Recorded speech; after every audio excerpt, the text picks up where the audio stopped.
12 million copies worldwide and scored her 5 Grammy nominations. Please say hello to Avril Lavigne.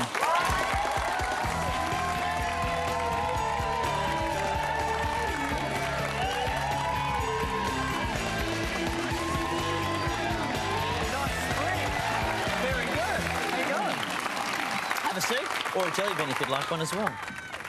How you doing? Good. You doing well? Uh-huh. Now, tell me a little bit about this Ferris wheel incident that I've heard about, Avril Lavigne.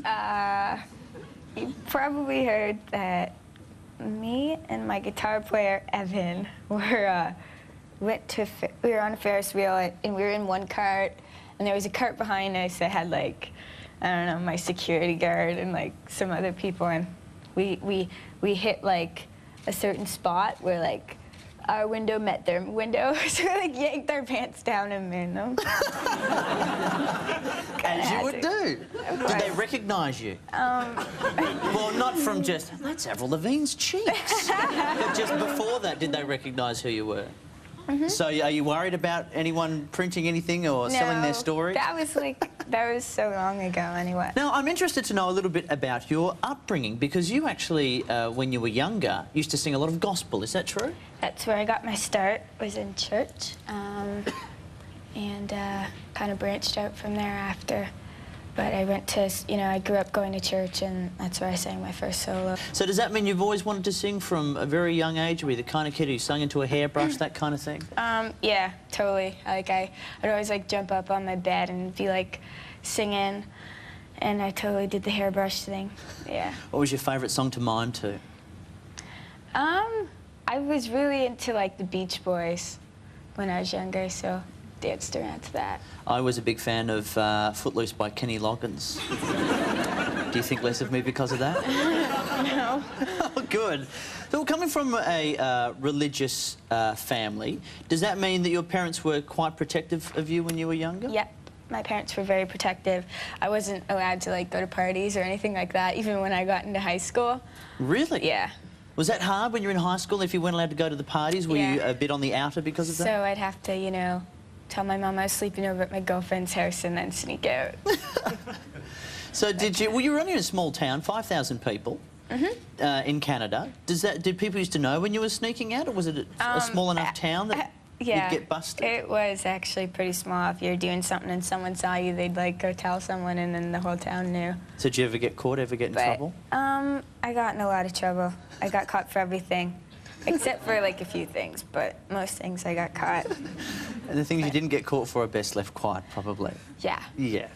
Well, I'm interested to know then, from your upbringing, from your background, how did you get to be where you are now, with the look you've got now, which is, it's very tough, it's very rock. How did that come about? Was it an intentional thing, or was it just, is it just a stage you're going through in your life? Me growing up and becoming my own person, and, just because I was brought up in a Christian home doesn't, mean that I'm going to be like this kid with strict morals. I mean, I have morals, but, I grew up to be my own person. And well, how do you feel about this whole anti-Britney tag that keeps getting bandied about a bit? Not just for you, but for all these other performers as well. It's kind of weird.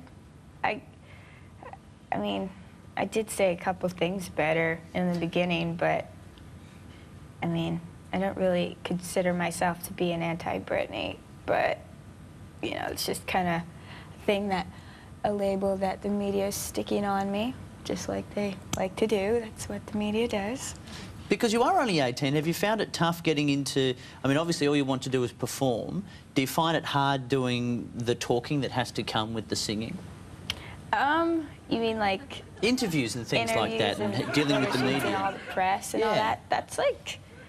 Yeah, my least favorite part is, like, the other stuff, I thought, like, I didn't really know that there is so much besides performing to do with what I do. Like, I just kind of figured when I was in the studio writing and recording my songs that as soon as my CD got released, I'd, like, jump right onto stage and sing. And it took, like, months before I even got to perform, like, my own concert. And you just have to work for it, and you promote yourself and get your name out there, and you know, I'll always have to do interviews and, you know, always be promoting something, whether it's, you know, in the beginning I had to promote myself as a new artist, but next I'll have to promote my second record.